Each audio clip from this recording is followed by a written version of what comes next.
was paid $5,000 for a brand. I see. People keep saying that influencing is oversaturated, and I don't think so. The problem with Ghanaians and the reason why there's oversaturation is that everybody wants to be a food content creator, everybody wants to do lifestyle. When you are unemployed, that can also be a content idea.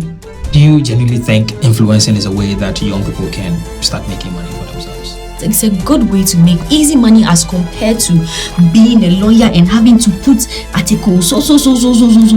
Honestly, I would rather do a day in my life. Do brands take influencing in Ghana seriously? Is there real unity in the influencing business? Growing up, what did you want to become? Nothing. Not so long ago, they were body shaming me. In the comments was just people body shaming me.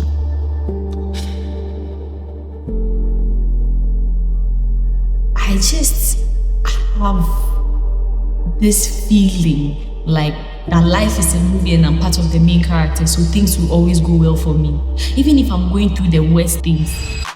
You could have just focused on being an influencer. You added business to it because you know that your brand can influence people to even buy your product. And you can't be an influencer for the rest of your life. Your time will pass.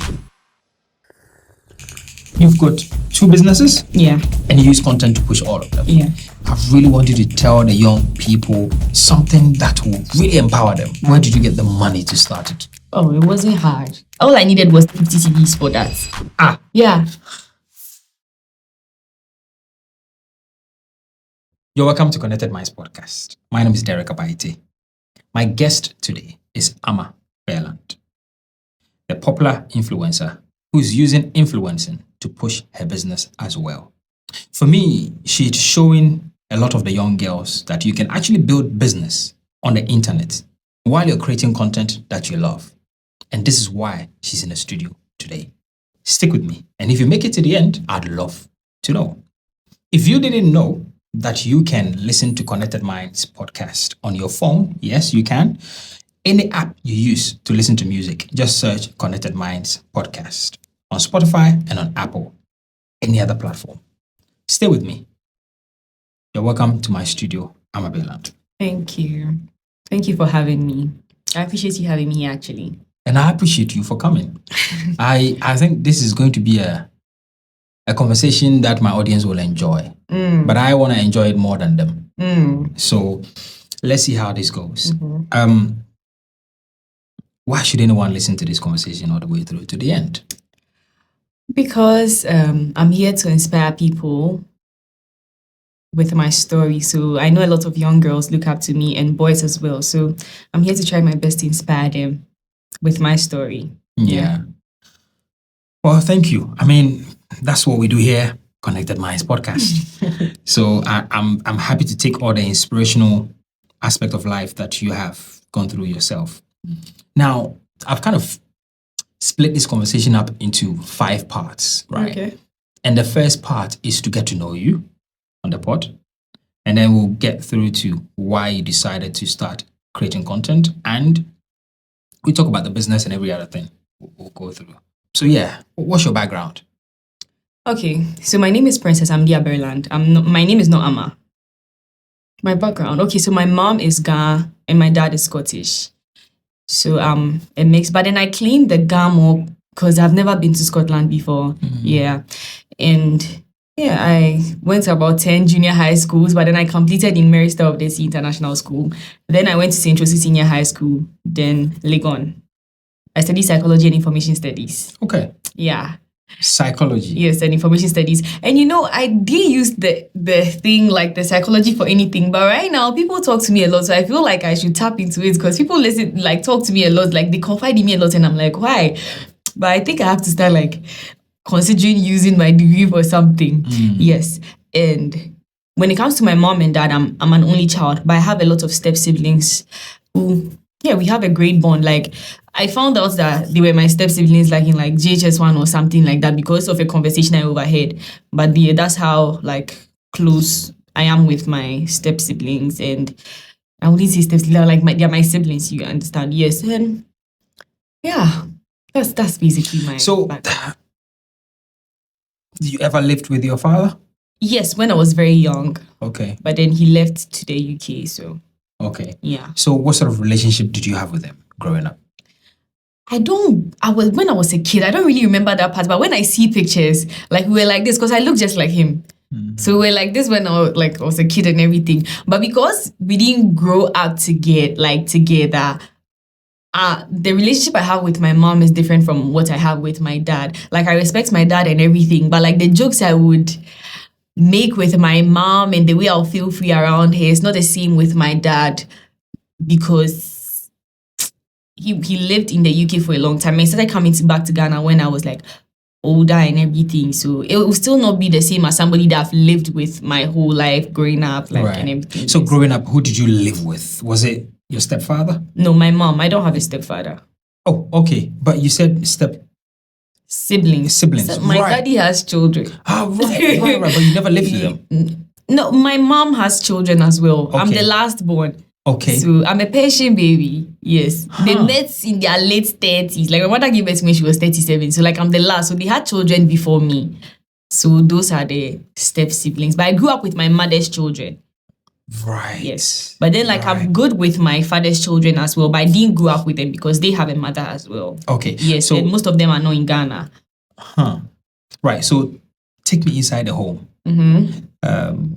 How was it growing up in the home? It was amazing. Yeah. I had a good childhood. I feel like my mother tried her very best with me and my siblings as well. So as I said, I'm a Persian baby. I'm in my 20s. My big sister right now is 41, 42 thereabouts. So she was like my mother at a point too. Like, I had like 2 mothers. My other big sister too is like, she's now turning 40. So it's like I had like 3 mothers there. So like, I felt very protected and loved and everything. Like, growing up was very good. Like, there was this time where a teacher lashed me in school. My teacher went to slap the teacher for lashing me, and they took me out of the school. Like, that's how much protected like I was growing up. So yeah, but they didn't let me go out a lot. I appreciate that now. I wasn't seeing why then, but apart from that, I had a good like. You were protected. Yes, I was protected. Like, I felt loved from home. Yeah. Right. I mean, your sister going to slap someone could be one of the reasons why you ended up going to 10 schools, you said? I guess. Right, because you keep moving from one place to the other. Yeah, like if you that wasn't the only reason why. So I was in school I want to use distances so that people understand. But then the teacher lashed me and then made me stay in school to sweep the compound. I was in class 1. Wow. Yes. So I had to walk. I'm going to use a distance from like, let's say, American House to Legon. If you use straight and ARS roundabout, like, I had to walk home because the school bus left me. Wow. Yes. So my sister was very irritated by that because what could I have possibly done? I didn't have a book. Yeah. And that was the punishment, to lash me and let me sweep like. He or she is teaching you sense, right? That's what they said. That's what they say when they are beating you for punishment in school. But okay, now you are in school. How was your relationship with friends like? Which part of school? Junior high school or senior SHS. high school? SHS. Oh, at the end of SHS, I made like amazing friends. Like, in the start, I didn't really make friends. I was just there. Like, I laugh with everybody, but that doesn't mean that you're my friend. You feel me? Okay. Yes. But then, like, when I was in, like, I made actual friends that I'm still friends with some of them. I made friends with Frida, Prelakani, you know, those people. So, and then were you always naturally a people person? Always. I'm trying to figure that out from when you were young through school. I guess. Naturally. Yeah. I mean, you hate me or love me. Yeah. But then the love was more growing up. Like, everybody knew me in school. So. Were you the sort of kid that used to get good grades? Oh, yeah. Okay. Yeah. Okay. And but then I just never chop first. But like, first to fifth year, I'm inside. Yeah. Yeah. But when I went to SHS, I stopped learning a bit. So like, I became an average student. But then like, it wasn't hard to pick back up. When I got my first, from the school I was coming from, I knew that, I'm always first to fifth. So when I went to SHS, the first term, I was like 10th. And I was like, hey, I've come to me. So that was when I started picking up and everything. But I've always been like a good student. Growing up, what did you want to become? Nothing. I didn't really think about that. But when I went to senior high school, I think I wanted to be an air hostess. And later I changed my mind. I didn't really know what I wanted to do. But I Okay. just knew I'll be rich. Right. We'll talk about the rich later. I just knew that I would be like, I'll take care of myself. I'll get money to do this. But I just didn't know how. Okay, but why nothing? Why? I mean, young girl growing up in Ghana. Why nothing? Because I live a simple life. I live a very simple life. And a lot of the things didn't appeal to me. My mom wanted me to be a lawyer. It didn't appeal to me. I never ever thought about being a doctor, ever. The only thing, like me, I'm a soft girl, and the air hostess looked like, oh, it's a nice job. You get to travel, all those kind of things. That's the only thing I ever considered at a point. And how did you navigate trying not to become a lawyer in the house, if that's what your mom wanted? Oh, she just suggested. The house I'm from, They don't impose stuff on you. They just said, oh, I think you should do this. No, I won't do it. Oh, yes, I will. Yes. And it wouldn't cause any problems? No, I'm not from the typical African home. So it's when I grew up, came on social media and realized that, oh, people have curfew, then they told them to do this, do that, do this, become a this. I'm like, what's going on here? Like, wow. Yeah.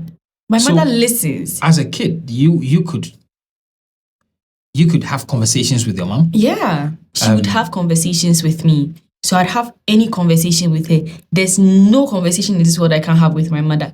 Think about the craziest thing. I can sit about it with my mom. Today, when you sit with some of your friends who may have had different parenting to the one you had, do you see a slight difference in the way they relate with the friendship circle compared to you?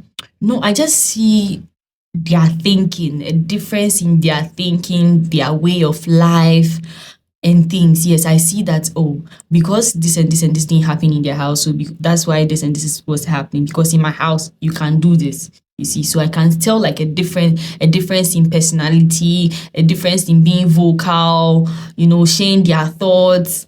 Because you can share your thoughts in my house. Oh, I feel this and this way about this. No, it shouldn't be this, it shouldn't be that. But then in the real world, people are not trying to hurt people's feelings in real life, or people are actively trying to hurt people's feelings. Like there's no balance, you see. But where I'm from, there's balance, there's conversations, there's, no, don't do this, do it like this. Well, I don't think this, yeah. And there's sorry, I'm sorry, yeah. Is this how all your other siblings are? They're very, very open-minded, very able to communicate? Yes. Wow. From my mother's side. Yeah. No. That means she did a great job. How has that influenced you as a person? That type of parenting? Yeah. It's made me confident, very confident in myself, in my beliefs. And it makes me open to understanding people and everything. Yes, because my mother takes time to understand why, like growing up, if they will make food for everybody in the house and they'll cook rice for me, because it's not by force that I have to eat rice. But then I found out that they'll say, eat it like in other places. Yeah, so it has made me understand other people's thought processes, like try to understand why you think like this and be like, oh, okay, so this is how some people also think, or this is how some people also, that's how it has shaped me. I'm very confident. If I think this way, like that is what I think it is. I'm not saying that it is like that. I'm just saying that this is what I think. So if you don't think so, just say it. Like somebody will say, because I mean, the home I grew up in, how dare you say you don't want to eat what we are all eating? Hey, because I even heard if you break a plate, they beat you for it. Oh yeah, I mean, I was beaten a few times for breaking a plate. Why would you purposely want to break a plate? My stepfather had one of these. There's a glass cup, like a jar, right? It has some box around it, and they cherished it so much. I mean, it was only when visitors come to the house that's when we pull it out to serve them water, and you dare not play with it. Because if you break it, you might not even stay in the house. Okay. But growing up, what has that done for you? I mean, if I look at the life I have today, right? I'm grateful for that path. Maybe if my life had turned out differently, I would have said something else. But I'm really happy with my life now. So everything I've been through has not been a mistake, or it hasn't been, I can't say it's bad, even though I'm not doing the same thing for my kids. Do you know what I mean? Like, I'm not beating them when they break things, or it's completely different. But I was really just trying to figure out that I'm sure 70 or 80% of the people you come across, they grew up in a home where they were not as open to conversations, you know. But I've still not met anybody from a home like mine. My mom is Muslim on top of that. Right. Yes. And I can move about with my hair like this, like, so. I'm just wondering where she learned it from. Like, how were your grandparents? She was also very, she can tell her mother her mind and all of that. So, and I see it with my auntie and her children as well. Like, my auntie and her children have like a very great bond because they can talk to her, they can have conversations with her and everything. Regardless, the discipline is there. But it's best to be able to tell your mother, I intend to do this, rather than sneaking about. Like, I've never thought about it to go and jump wall and go and do something or all of those kind of things, because if you ask for permission and they say, if your mother says go, and this time around she says don't go, you wouldn't go. Yeah. Because she always allows you. So why is she feeling like, nah, this time around I shouldn't? You see? And then I feel like one of the reasons why my mom was like that with me was because when I was in school, that was at that time, and then I used to go to school bus, like to go and pick the bus and everything. And then there was this time I said I don't want to go to school. And as I mentioned, I was a good student, so I liked school.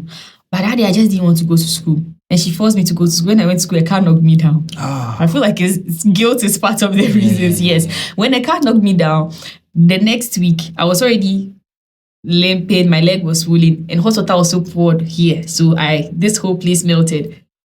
She was so sad. She was like, oh my God, I shouldn't have made her go to school. So I feel like guilt is also part of the reason, but not the whole reason, because I saw how my sisters related with her growing up and everything. She's just, cool. Also, now let's talk about money. You mentioned right now that you always knew you were going to be rich, but you didn't exactly have a dream of, this is the type of person I want to become, or I want to do this job, which is quite weird, because, when you're growing up around these areas, you have to become something. You know what I mean? But for you, what made you think that you're always going to make money? I just have this feeling like that life is a movie and I'm part of the main character, so things will always go well for me. I just have a positive mindset. Even if I'm going through the worst things, I just know that something good is always going to come out of it, or I'm going through this because something good is going to come out of it. I'm going to give you an example. Not so long ago, they were bullying me because Sewami here brought me some package. They were bullying me about my body and everything. They were body shaming me. Yesterday, I went for a life-changing meeting. I can't say it's right now because it's not yet out, right? And one of the heads there, when I was being introduced to him, said, I know you. And he said and I was like, really? And he was like, yeah, I've seen you on social media. I saw when Sewami here brought you the package. In the comments was just people body shaming me. And he's seen that and he finds me fit to represent them in that way. So I always feel like even if there's something bad, it's building up to something. You are bullying me. The head of this person maybe feels empathy for me that, oh my God, how can she be going through this? Like, I wish this and this and that. So once my name goes here that, oh, let's bring this person here on board for this and that. People, just because of the soft spots I have gained from people because of the bullying I have gone through, it's easier for me. That is why I always say that life is a movie. I'm part of the main characters. I'm going to go through hurdles, but it's always going to bring something positive. In your mental space, this young girl that is listening to you, thinking, wow, what she's saying is brilliant. I can't believe that's how she thinks. How do you figure out that this is how you should navigate situations? I feel like it's because of things that I have been through. You know, can you hit me 5 times right now? Can I who? Hit me. Like, keep hitting me like this. No, just as you do. Yeah. Just do, not painful. It's like just the way out. So if you keep hitting me like this, right? Yeah. in the starts, I feel a pain. But once it starts going, it starts feeling numb. Do you get it? So then you don't start feeling it again. And then you start realizing that, okay, that's how come in SGS people do Odeshi. I used to do Odeshi in school. You hate me. At the point I get like, just get over with it and done. That's how I view life. You keep saying, you are this. I realize that it's not really affecting my life in a negative way. The only thing that can affect my life in a negative way is if I actually do something wrong. But as long as I have not done anything wrong, you can't hold anything against me. It's just your feelings about me, but not the feeling about what I'm supposed to achieve. There's a difference between somebody bullying me for my body, and there's a difference between somebody bullying me for me raping someone. Okay. Those are two things. One can never end my career, but one can end my career just like this. So as long as I'm not on the end that it can end my career, it doesn't do anything. They are just opinions. They are just thoughts. So that's how come I got to this point. Because I realized that people are spoken and what has changed? It hasn't changed anything. There's somebody that doesn't like somebody. So you they are talking about me like this. You don't like, so it doesn't really alter anything in your life. So that's how I got to this point. That's how I always have a positive mindset. You see, we will talk about this, the aspect of growing a business with content and how people feel about putting the camera to their face, right? So you've got two businesses, and you use content to push all of them. The reason I really want you to talk about this is because somebody wants to use content to also push their business, but they feel like they're going to be bullied when they start. Somebody is going to think, oh, okay, my nose is too big, my skin is too bright, my skin is too dark. You know what I mean? But you've been able to really navigate it well. Which is why I really want you to tell the young people something that will really empower them. Okay. So you have to find solace in the fact that if somebody bullies you for your nose, you can just buy a new nose if you want to. You just don't want to. So you have to work, put out the content. Somebody will bully you, but somebody will still buy. You have to put out the content. Also, there are some people that are like ghost people, but because of the scam on social media right now, people don't really like to purchase from people that don't show their face. So you have to. You don't want to post online because somebody will say your nose is big online. But when you work in real life, somebody thinks your nose is big. In real life, somebody already thinks that. So you just post, filter your comment so that you don't have to see those things. You are selling, I'm selling a cap. Guys, I'm selling this cap. It can do this and this and this and that. You post your thing and you go. One person will say your nose is big. But another person is intrigued why this cap is doing this. And they want one.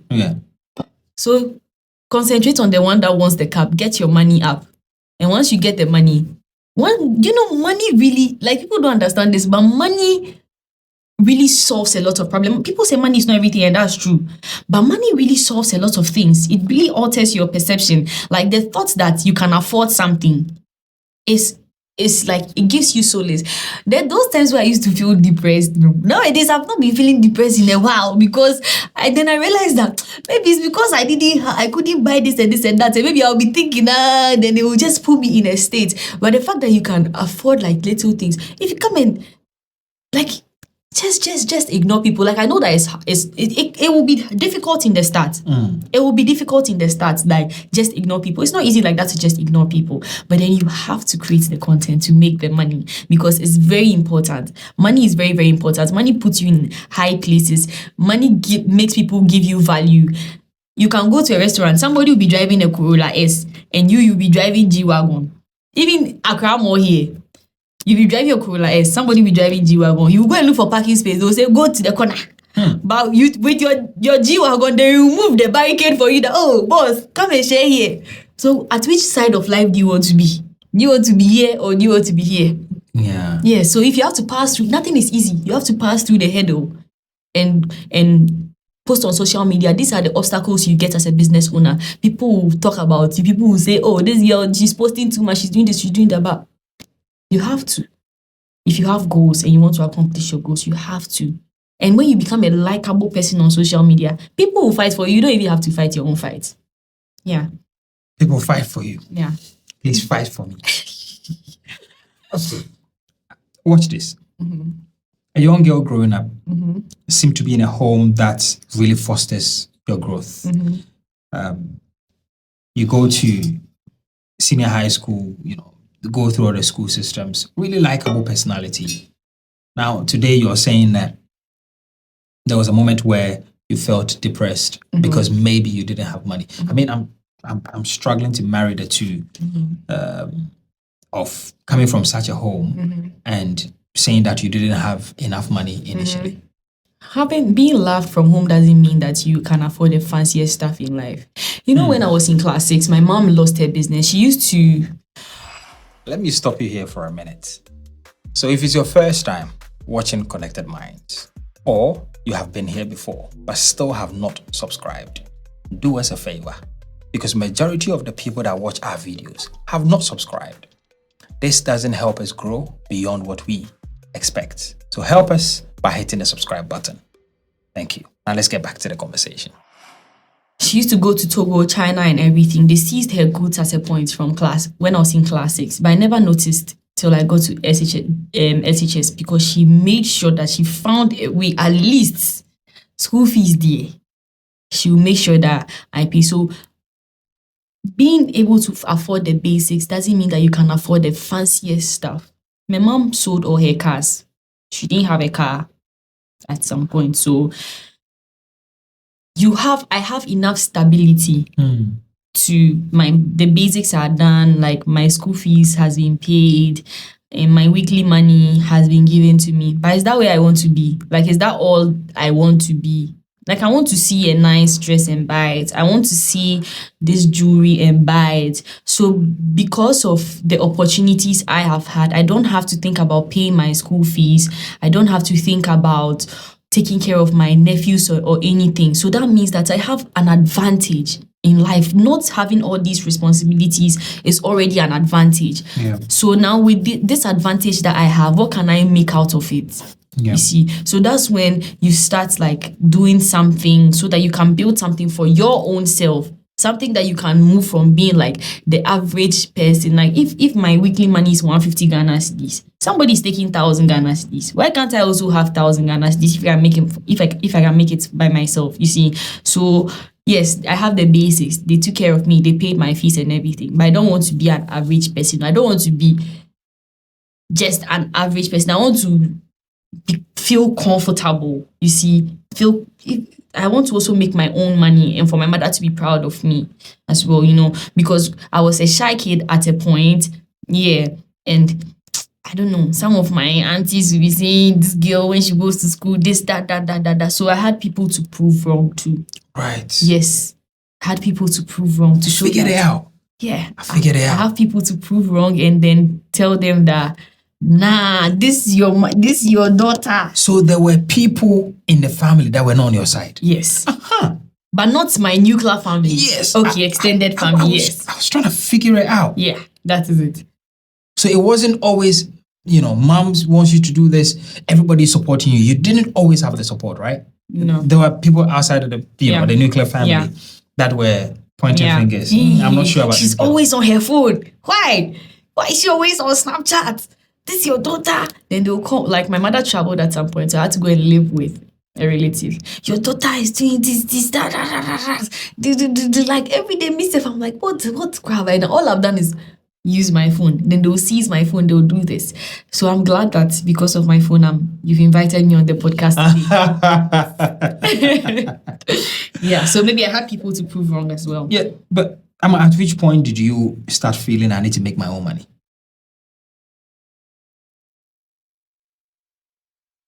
Maybe my whole life, but like the determination yes, to the actual when 2019 the switch happened.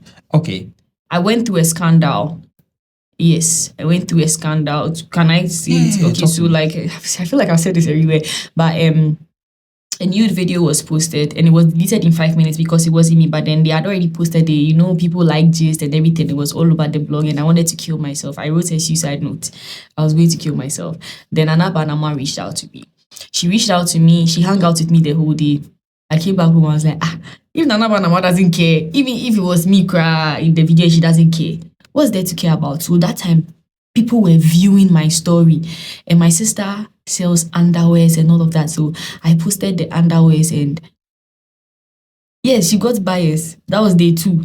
Day 3, I posted my products because I had made, that's Diya Organics, the first oil. Then I made it for free and posted it on YouTube.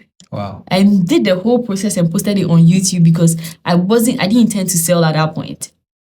But on the 3rd day, I was like, no, let me make this something for myself. So I had like some of the oils and I put them in bottles. It had no label. I had them in bottles and it was just 10. Then I posted on my social media that the oil that you have been forcing me to mix and I've made it and I have 100 pieces.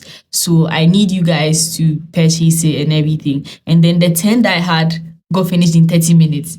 So they thought 100 bottles got finished in 30 minutes, but it was just 10 bottles. And because of that, the demand, because people are like, 100 and they finished this one. So now we have to pre-order right now before. So I opened pre-order. And that's the start of Diya Organics as well. This is the second time I'm hearing a guest saying that they built audience, either deliberately or by accident. Built audience, and then they decided to find products and services for the audience. Yeah. People buy. I mean, and this is the real power of influencing, right? When you build a brand and people are, I mean, I'm sure people are watching this episode and then they like what you're wearing. So anyway, give me the affiliate link. I'll drop you in the comments. Okay. Right. And then they want to, but this is the real power of influencing. So someone is watching right now and you're thinking, where do I start? It starts with a small circle you have. Start creating content either on Snapchat, TikTok, Instagram, Facebook. And when you've built some sort of audience, maybe in the beginning you do it for fun, right? Just doing a lifestyle video for fun. But at some point you realize that now let's put some business hat on and then advertise some products to the people. This is great. It's actually the second time a young lady is telling me this. Because I didn't start out to be a content creator. I didn't even know what that was. I didn't even know what it was in 2019. I mean, I just had the followers. So it was like one brander reached out to me that she wants to give me bags so that I posted. So I collected bags the first time. And then the next time it was like a big company and they did photo shoots with me for 800 CDs. And I was so happy. I see. 2019, 800 CDs. You spoiled it for me. So that was when I was like, oh, so this is a thing. Like people get paid to start making money from these things. I was like, okay, then there's something I can consider. So that's when it started. So when they paid me the 800 CDs and then later I was like, but this job is plenty for 800 CDs. So that's when I started upping the prices and I started like finding out, talking to people and everything. And I started like making sense. That's when I started finding my feet in like the content creation part and COVID happened. And we're all home. So now people were watching my page and the reach grew and everything. Then I changed my YouTube from hair, because I was just doing hair on YouTube, to showing my personality. Okay. Then people found me funny and then they would cut like short clips, post it on socials, making memes and everything. And that's also part of the reasons why I sort of blew up. And so I can't really pinpoint. That's why when you asked me if there's one picture, I can't pinpoint. Yes. Yeah. It's just like things that we're building up.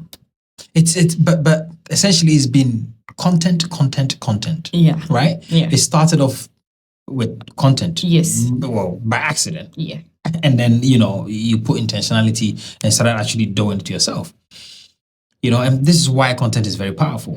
So now let's talk about your company, Diya Organics and Diya Studio. Now, I think you've already hinted how you started it. Yeah. Where did you get the money to start it? Or you didn't have any money? Oh, it wasn't hard. Okay. Because I had, they give me money weekly for school. Okay. So I had like, all I needed was the bottle. And I just needed 50 CDs for that. For the bottles, because I didn't put label on it or anything on the product or anything. Like I just needed a bottle. And that time bottles were not expensive. Yes, so it wasn't very hard. Like I just had 50 CDs that I put inside the first one. So the ones I took pre-orders from. Okay. when I took the pre-orders, You got the money. and I got the money and put it back inside. And then my brother trusted me with an Okada bike. And I started Okada business and realized that transport service business is not my field. So I sold it and put it back into the business. And then I went into a competition. I think it's called Sunlight Shiro. Okay. Yeah, so Sunlight was doing a competition and they said, write your business pitch to them and everything. And then they selected 10 people and they kept shortlisting, and I won the 5,000 CDs. And So this product you were making, yeah, you had it before the thought of making it into a business? yes. I didn't want to make it into a business. I was doing it for free on social media. And you were using the product yourself? Yes. Yes. So that's how my first, I have people that have been using my products from then because they know I had cut my hair and that was what I was using to grow my hair. So it was something I posted that, oh guys, this is what I do. This is the oil I use to grow my hair. Right. So people are like, oh, we can't find these herbs here. We can't find these herbs here. And I'm like, please, I'm not going to do anything like that. I'm a student. I'm not coming to do business, all those things. So it was my oil that I had made that I poured into the bottles. Okay. To sell. So then when they pre-ordered, because the oil takes time to make, that's why they had to pre-order for me to make it. Yes. So I started with the oils. Yeah. Yes. But then I realized that I have to expand as a business. So just oil is not enough. If they believe me to be using my oil, then shampoo is needed, deep conditioner is needed, all of that. So that's when I went to school Okay. for it. Yes. Went to school, learned the formulations and all of that. And I started making the product. I expanded and had a lot of products in there. I mean, you could have just focused on being an influencer. Mm-hmm. Right. But for me, what I just love about your story is the fact that you added business to it. Mm-hmm. Because you know that your brand can influence people to even buy your products. Yeah. And you can't be an influencer for the rest of your life. Your time will pass. I wonder. I would take that statement again. Yeah. Yeah, you can't be an influencer for the rest of your life. Your time will pass. People will come. People will be younger. People will be more vibrant. People will be more in tune with the culture as opposed to you. That's why there are generations. Millennials have a different thought process as compared to the Gen Zs. And that's the same way that the Gen Zs will have a different thought process as the Gen Alphas, the ones coming now. So you can't always be on top. There are just some few cases or people like Ama Burland that she's still handling the deals by on rare cases that you are still relevant to that point. Okay, there was the meeting I was in yesterday. They were looking for artists to do something, and then they mentioned, they were like, oh, the top 3 musicians that we know, they are already big, they're already okay, people know them, but they are looking for someone that appeals to the younger people. So that's always going to be it. So you can't be dependent on it. You just have to find a way to make sure that your influence starts working for you when people don't see your face. Yes, so you have to find something, not necessarily start selling. You can start something. If you're an influencer, you can start an agency because now you're connected to people. You can start something, even if it is your 9 to 5. You can find a way to infuse your influence into something that can keep working for you when you are sleeping. When there are days where you don't want to show your face. When there are days where you want to have a vacation for 1 month, but then there's still something running for you. Because influencing can be very dicey. You can lose it. I don't even know how come I've been relevant from 2019 till now. Because it's a long time. Usually, some people are just there for some months and then they are gone. So the moment you get that people are looking at you, you have to find something and put it inside. Find something and just put the influence inside. Otherwise, you can't be popular forever. It's not possible. People will hear about you, but you can't have that hold on people forever. It's facts that people have to start dealing with. But it can be also, it's like football. It's not football, you can't play football for the rest of your life. You have to, even if you don't want to retire, they will retire. The regulations will retire you, yes. Yeah. So that's the same with influencing. If you're lucky to be able to be an influencer for 10 years, 12 years, that's a blessing. So that 10 years, you should be able to, hey, 10 years is a long time for you to be able to build something. Like people's attention being on you for 10 years. Wow, what were you doing? Like, that's amazing. So within that 10 years, when now you're telling your children that, hey, me, when I was there, I was popping. What did you do within that 10 years? You have to find something to do in that 10 years. No, I love it. This is like some of the things, the hard truths that people don't want to hear. That, you're not going to be on top forever. The time is going to come when somebody else is going to, and then you'll be there. You'll be stuck there. Now, Ama, what's the biggest challenge you faced in influencing brands? Sometimes my biggest challenge is that, you see, I don't prep. Like when I'm going to interviews, I never ask, what questions will you ask me? I am on the spot. I'm an on the spot thinker. But sometimes I'm supposed to write scripts on what I'm supposed to do. I can write the script and then I'll go here and now I'm like, nah, I think this will work better. Because I work on the spot, like in the middle of it. Like I can be looking at the product before I'm like, okay, I think this will work better. But sometimes it doesn't work with some brands. They want you to script it or they have their own storyline to give you for you to put out. You see, that becomes difficult because it's not just bad for your brand, it's bad for my brand as well. Because if you come on my TikTok and you're seeing 500,000 views, 400,000 views, and then that one brand post is 50,000 views, it's not good for me. It's not a good look for me, but then some brands don't allow you to feel free and exercise your creative freedom. So that's one of like the big challenges when it comes to... Do brands take influencing in Ghana seriously? Brands, not the influencers. Like seriously, as in, put contracts together, pay them what they are due.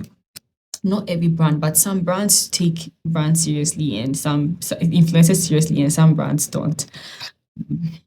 It's a mixed thing.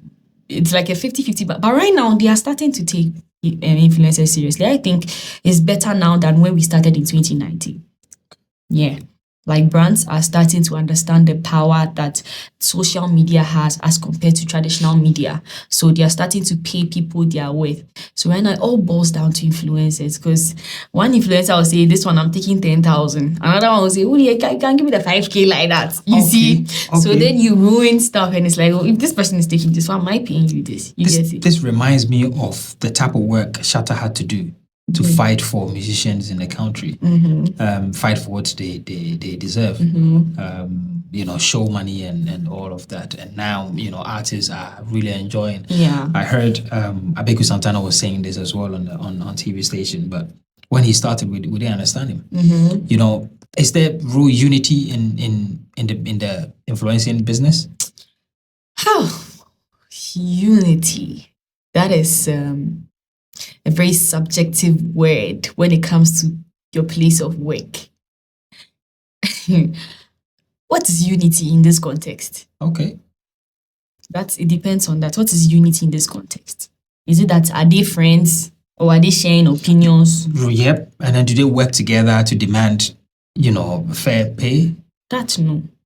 Okay. But it's because there's no... Who is going to start that conversation? In the country that we are in right now, I went on an interview like 3 years ago and I mentioned that I was paid $5,000 for a brand because I felt like it was a conversation so that the other people coming up will know that, okay, this is what you can be worth from a brand that understands you. And everybody said I was lying. I'm a liar. I'm lying. So now who wants to have the conversation? Because when somebody tried, you almost... So it's like nobody is willing to be the forefront or have that conversation with influencers. Let's gather here. Let's have this conversation. And the thing too is that people are afraid of sellouts. We can all agree to something and somebody will go and spoil it. Like it has happened to me before. So it's like the country we are in right now, people don't like to talk about finances or give figures to finances. But I feel like it's a realistic conversation to know what to expect in the real world.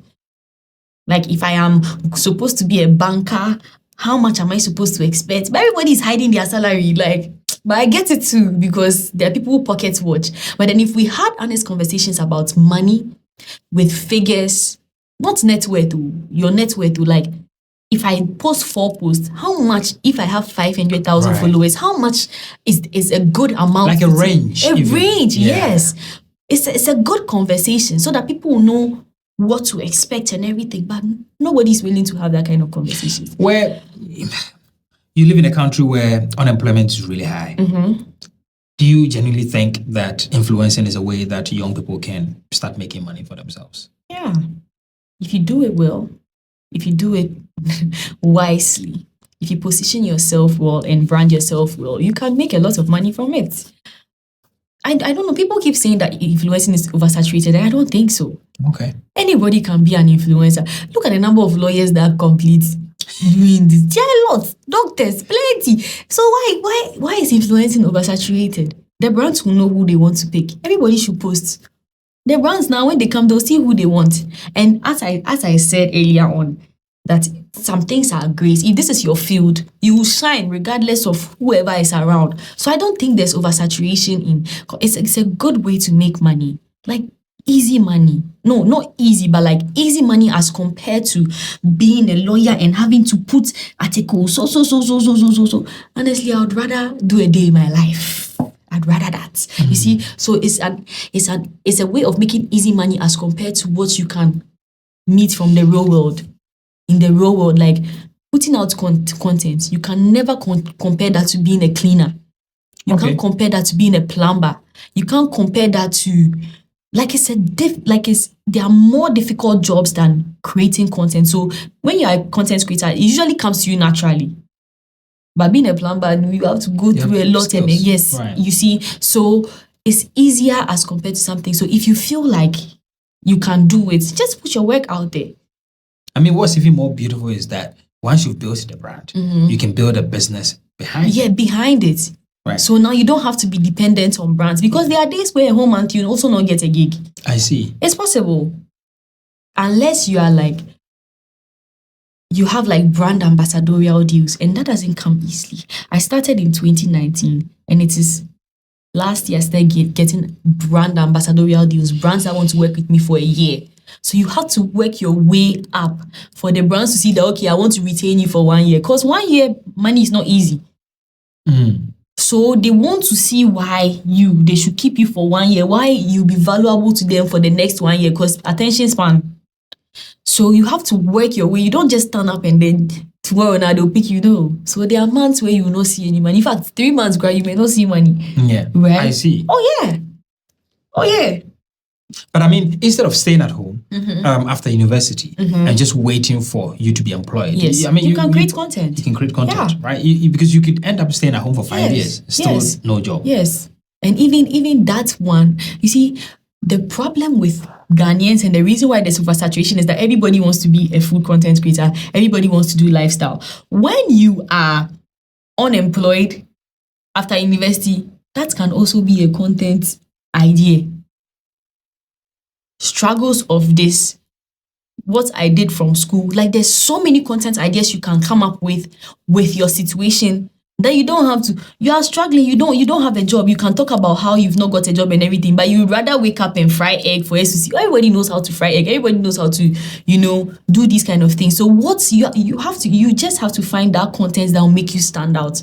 That unemployment, a lot of people can relate to you. So you can get a lot of audience from unemployment and how your struggles and everything, like relatability is like the key.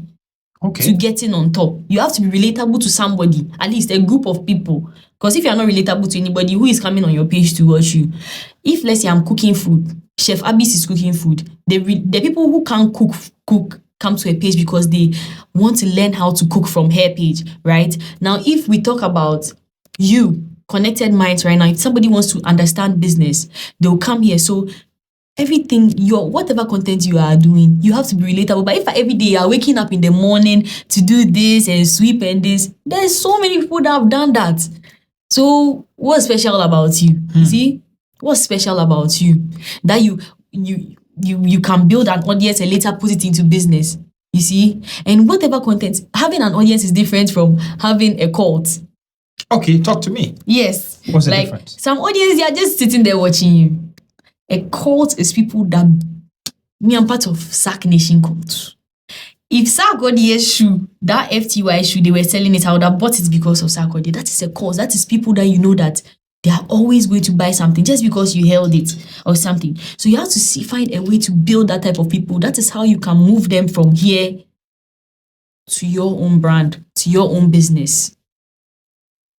You get it? Yeah. Yes. So there are a whole lot of business ideas you can come up with once you have a lot of followers. I mean, it can be seasonal business. Like World Cup is coming right now. You have followers that believe in you. Sell vuvuzela, sell something that people will buy in that moment. It can be seasonal. Later, you can think about long-term business. But try your best to make sure that you make the best out of every moment.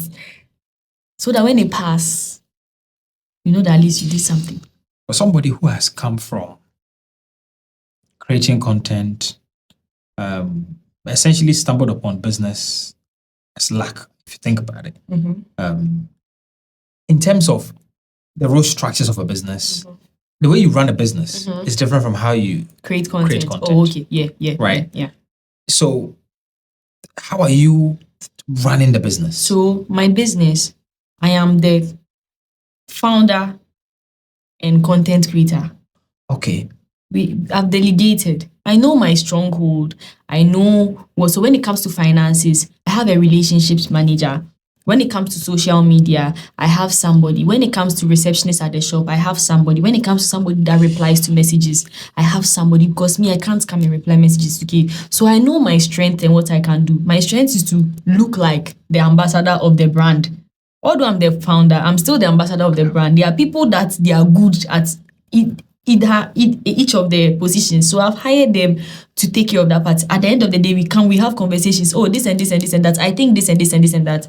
But at the end of the day, you know your strength. Me, my own is to get the buyers. But how to retain the buyers or to keep them coming back can be through customer service. It can be fast replies, like how they apologize to you when we delay. There are people that will do that. You see, so that's how I've done it. Like I have delegated tasks to people so that everything can be run smoothly. What are some of the challenges you faced in that business? Oh, when I was starting out was the responding to people. Yes, and then what to do when there's an issue.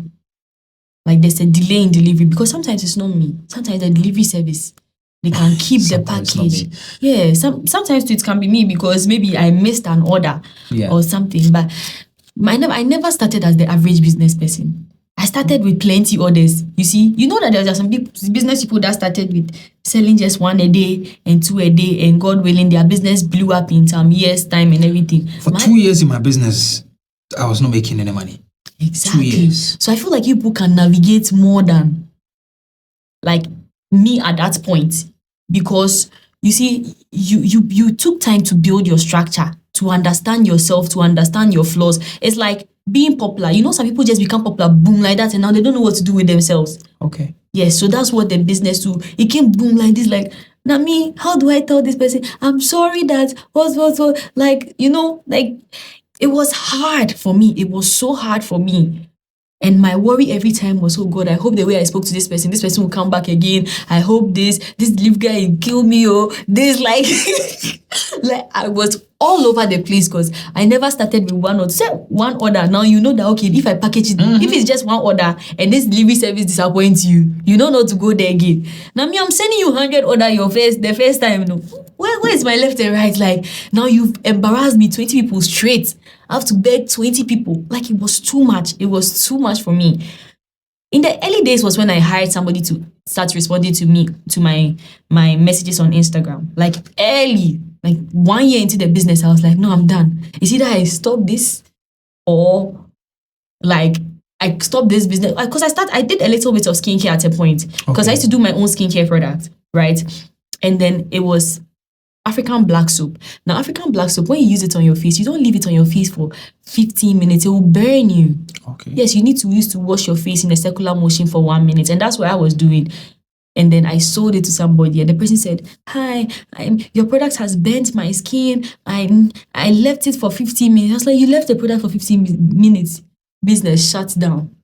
I was done with it, because I can't live with the thought that somebody used my product and then they hurt their face, and I just shut down the business. But at this point in my life, because I've delegated people and everything, they would have found like the right response to give the person, and then we'll find like a solution and everything. But at that point, I knew nothing about business. It was just loss. Like not lost financially, but like I'll probably lose like some customers, delivery, packaging, overselling, because I didn't have a website at that time. So maybe I probably oversell without even noticing. I really struggled when I was starting. I struggled. To some people, it will be a blessing, but to me, at that point, if I didn't take time. So right, you open the orders. There's a lot of orders, Yes. but there's not enough stock. Yes. No, they like in different points, at different points. Because I was just using Instagram, right? Right. So I'm taking orders. Oh, I want a set. I've taken. Now it's time to pack. And now there's no stock. Yes, and then the oil is not some oil that you can do Make it 24 tomorrow. hours. Right. You need like a month for it to sit, get like the herbs and everything. So it's like, now I have to come and beg you that I'm sorry. And 1 month is a long time. And that time, although I could make 100, it was still small for me. Because of the orders that were Yes. So the balance, and it was just me. I was just the only person calling people who do label, looking for packaging, bottles, like. So delegation has been the best thing ever. I mean, like, so how do you naturally deal with pressure? Like this type of pressure. Yeah. I mean, Yeah, like I'm so sad. Me, I don't like disappointing people. So I'll be so sad. But one thing about me is we have to find a solution. Like I'll find a solution. Like I'll beg you, oh, I'm sorry, this and that. Like please. But I feel bad that we even had to get to that point where as a business person, I don't know if I can use these words here, but you have to learn how to kiss ass. Okay. Yes, you be kissing your customers ass when you are Ama Burland, but you're not Ama Burland in the person your client's DM. You're not Ama Burland in the person buying your products DM. So you have to say, I beg you. Oh, I didn't know. Like the pressure. I was thinking, like, till date, I'm surprised that nobody called me out at that point in my life. And it's like, God bless you people for what you did for me, because I don't know, maybe it was just consideration.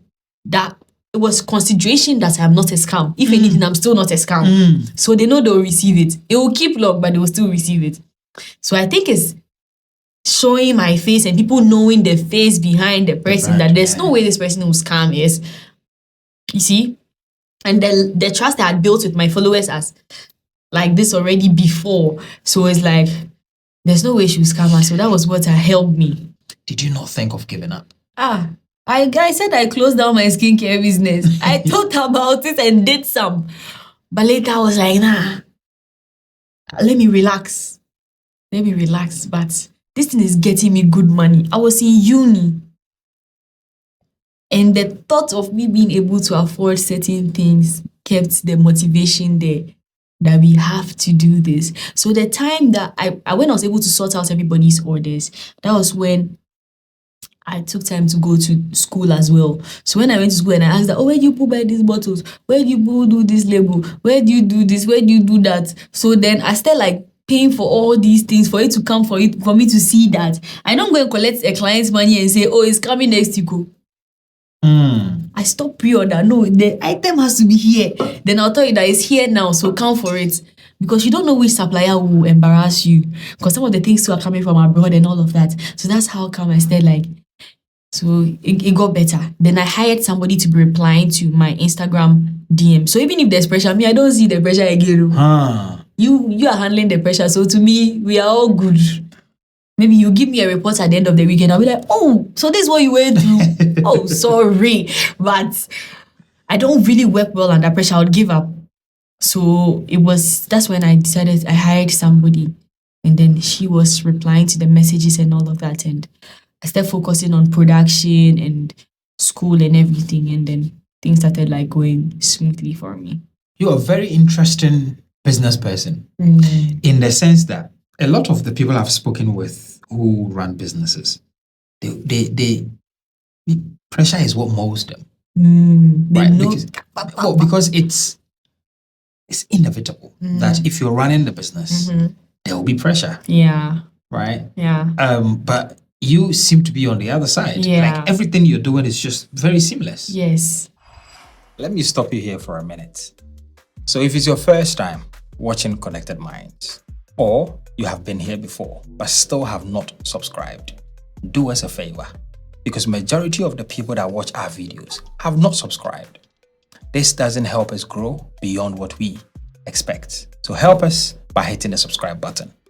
Thank you. Now let's get back to the conversation. There was a time I put a product on Amazon. This is when the business was struggling. So I put a product on Amazon at a lower price than the lowest price on Amazon. I had not even calculated how much money I was going to make from it.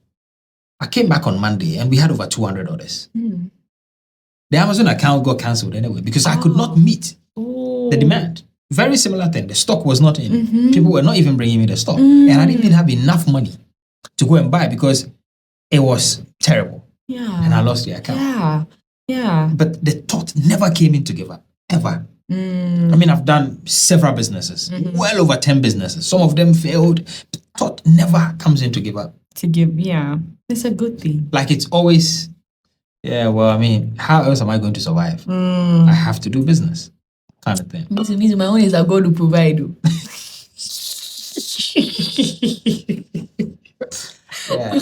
Yeah. What message do you have for the young girl watching you who is looking for inspiration in life? Yeah. I'm going to tell you that people get opportunities all the time. But it is what you can make out of the opportunity that is going to make you or break you. Don't think any opportunity is too small for you to make something out of it. People make the most out of the smallest one. So no matter the opportunity you get, try your best to put some value to it. That's what's going to keep you. Number 2, if you are not going to take anything from me, please take this from me. That loving yourself is very important, and having self-confidence and believing in yourself. That is having self-confidence that makes people take certain risks.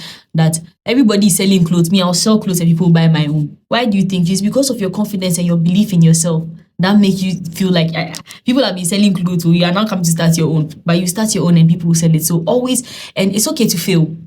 It's okay to fail. Fail. But at least you know that you tried and you failed. And sometimes you got the failing. When you fail, don't take that failing. Try again and see. Because me, the content creation, I went like this more. I came back again. At a point, like 6 months, I wasn't getting gigs. But I didn't stop. I continued. So you have, even if you feel, don't say that, oh, it's not my own. Try again and see. If you try some 1 or 2 and realize that, okay, and you find another path, then you can. But then giving up is not something I've given up on certain things that I wish I had stayed consistent. So giving up is not something that you should consider like easy. Yes. And create that content and put it out there because somebody's watching and somebody can relate to it. Yeah. I mean, this is a happy question. How has starting your own business improved your life? Very much. It has improved my life so much. Like I feel good about myself because of the reviews that I get from my hair products and everything. Like me, I've never hired an influencer before. Like they come and post their own videos, they post their own reviews. I never ask anybody to do that. So it's like the fact that my products make people, give people this hope that, oh, my edges can come back again, my this can come back again, makes me feel important. And then when I'm able to go to certain rooms, right now, people still don't respect people being influencers and content creators. So it gives me something solid behind that. Oh, yeah, I'm a content creator, but then I can handle a business. I've been doing this for 5 years.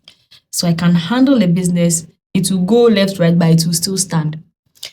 And the first time I wanted to do an in-person sale in March, and the people that came to buy the product, whether it's to see me, whether it's to buy the product, I made that number of people come there. And it's a conversation that when I go to rooms, I'm happy to show, oh, look at this picture. Yeah, this is all me. Like, this is all me. And I did it in 2 weeks. I did that in 2 weeks.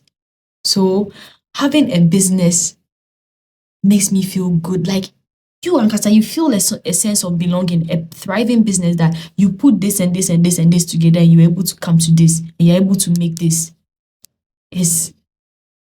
And it just gives you respect. It just gives you respect, like, especially when it's a thriving business. It just gives you some respect. So when you have the influencing, she can influence you, but she has a business too.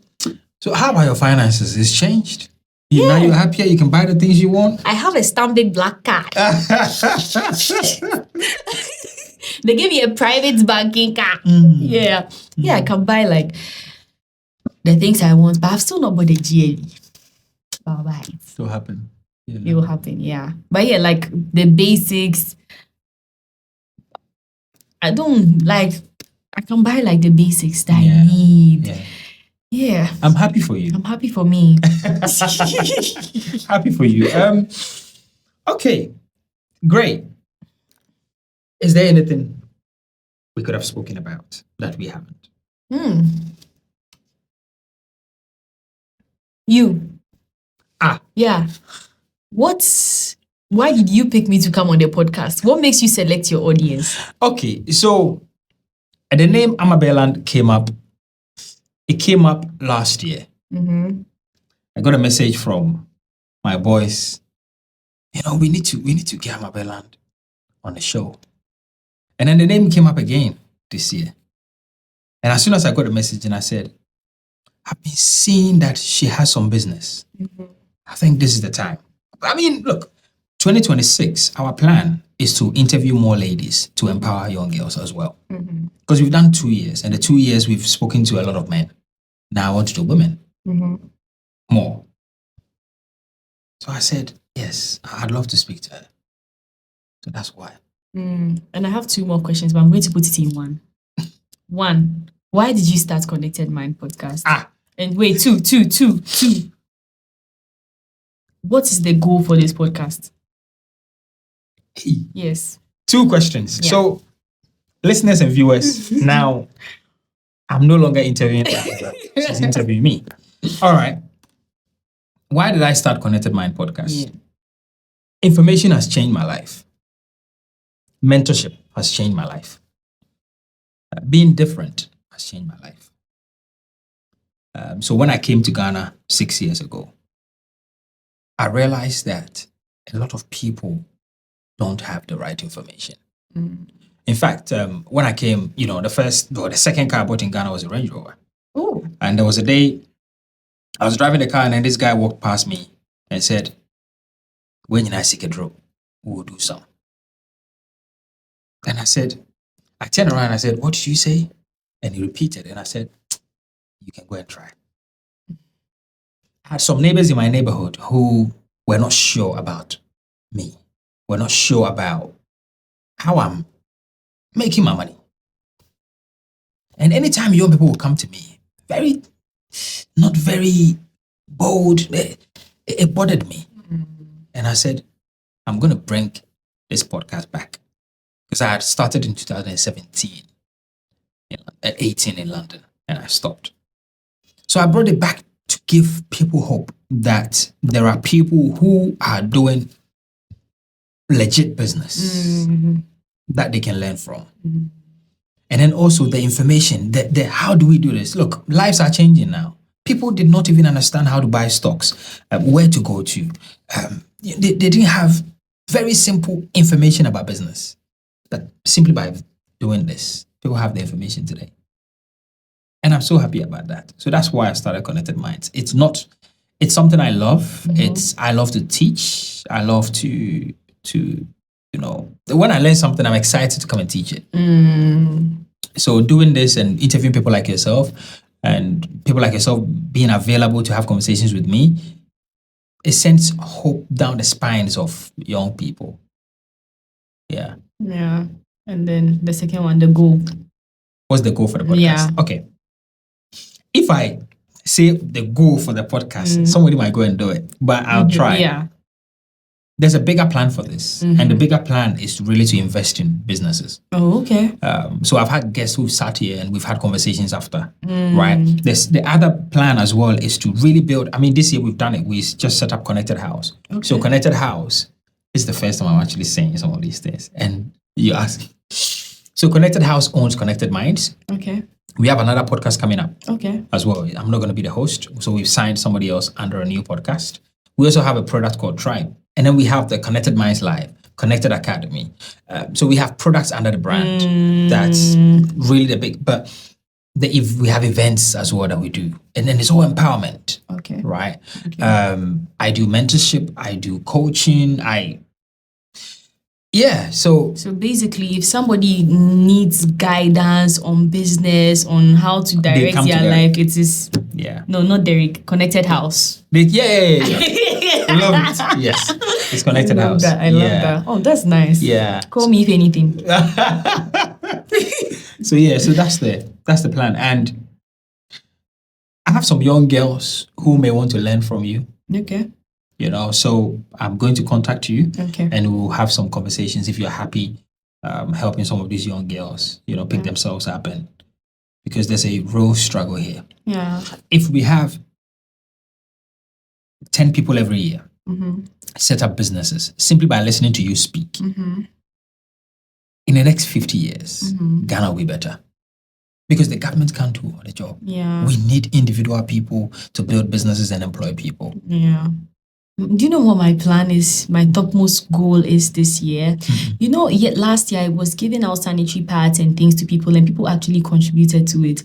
When I was starting my business, as I mentioned, I won 5,000 CDs from Sunlight. So I wanted an opportunity where I would have enough money to give 5 or 10 women 20,000 CDs each to start a business, start something, because I got the opportunity and then I got to this point. So that's one of my goals this year. So when you are soliciting for funds, call me so that I'll solicit my own and come and add it to you. Love it. So you're right.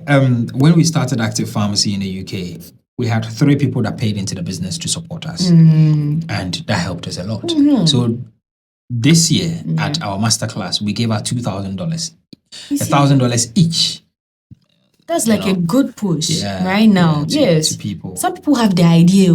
It's just the push that they need to But something else you can also do, right, is to just pick one business and give them free ad. One young person's business and give them free ad. Maybe a month. Once a month, you pick someone and then just give them free ad. Yeah. It will really go a long way. People are really struggling, and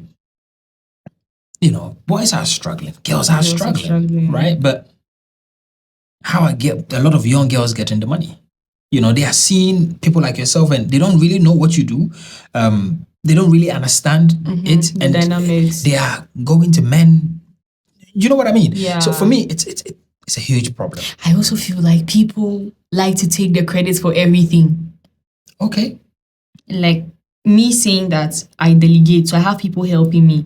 People don't tell people that, okay, this person is helping me or that person is helping me, for people to understand that, okay, this and when I start my own too, okay, I can seek from help from here, or I can let this person do this. People make it seem like I did this, I built this from scratch. It's okay to build it from scratch, but it's okay to, when you have a little help, so that people understand that, okay, this is the dynamic of Insa Kona and Saba. You get it? Now I'm going to use an example maybe you, if I didn't add the Sunlight thing, or I didn't add my cousin giving me the bike, for me to be able to keep restocking in a large amount, it wouldn't make sense to anybody that, okay, well, you were selling and putting inside, but it wouldn't be as fast as how my own happened. Yes, you get it. So I feel like people hoarding these type of informations. That's why I like your podcast. Thank you very much. So what's the best advice you've ever received? Best of the best.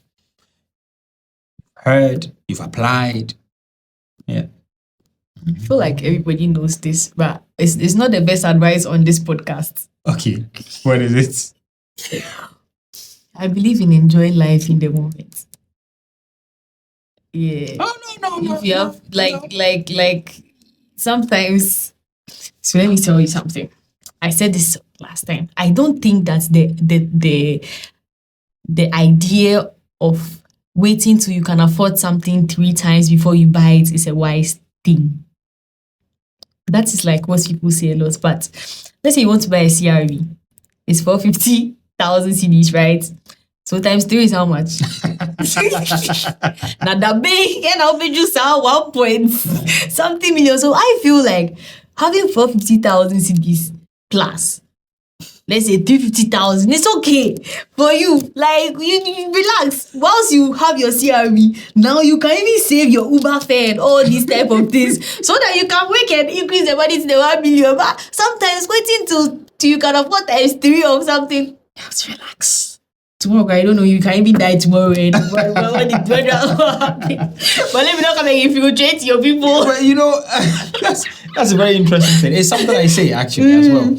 And I can give you an example with the range. Okay, you mean? At the time when I bought the range, 2019, I actually went to buy it myself and brought it into the country. Oh, so you went abroad and got okay. Okay.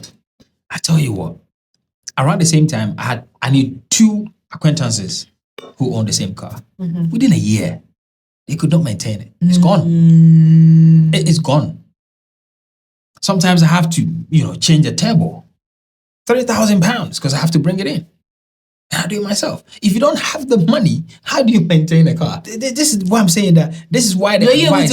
So you waited till you could afford it times 3. Maybe I can even afford it more than 3. But I mean, my point is that that's why the advice of afford it times 3 can make sense sometimes. Yeah, so sometimes because I really want a G-Wagon. Right, but I'm not buying it yet. Because you want to afford it times 5. Maybe times 20 even. Wow. Right, because that. Anyway, I think this last part of the conversation is probably your best part. Something you've never seen on the podcast before. But it's Ama Burland. She brought it out. Yeah. Can you recommend a book for us? Ooh, a book. So I'm going to say this book because I did its literature. Faceless by Ama Burland. Okay. It opens you to the struggles of people. As I said, I was from a very protected home. It was there I saw there was Abubulushi. There was people in Accra that go through teenage pregnancy because they are raped and all of that. So it opens your eyes to the struggles of people in Accra, because people think that Accra is Accra, but there are some parts of Accra that it's not a struggle. So that's part of the reasons why, like when I got the sanitary passing, I went to Jamestown to go and give it out and everything. Like I picked that particular place. It's because of that book I read. So you're opening your eye to the struggles of people can also help you to help people when you're in like a good position. Okay. So I like Faceless by Ama Burland. But do you want it to be money book? Oh no, it doesn't have to be money. Okay. I mean, then if it doesn't have to be money, then we're good. Awesome. Thank you so much. God bless you. God bless you too. For doing this for us. We appreciate it. And to my viewers and to my listeners, thank you so much for staying with us. I'm sure you've seen different aspects of Derrick because Ama Burland came to the studio and she's brought a difference. She actually interviewed me in the end. But anyway, if you made it to the end, I'd love to know in the comments. Thank you so much. My name is Derrick and I've just finished an episode. I'm out. You are a very lively girl. Oh, I love that.